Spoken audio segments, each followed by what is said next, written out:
اعوذ باللہ من الشیطان الرجیم، بسم اللہ الرحمن الرحیم۔ امراض کا نبوی علاج۔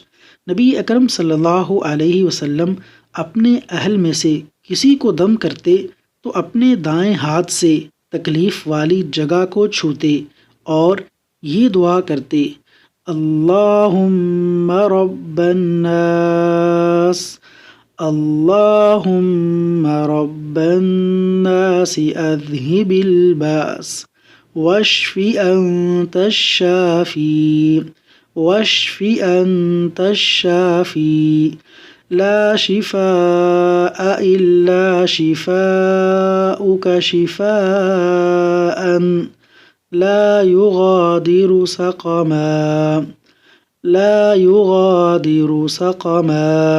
صحیح بخاری، حدیث نمبر 5418۔ اللہ تبارک و تعالیٰ تمام مریضوں کو شفا عطا فرمائے۔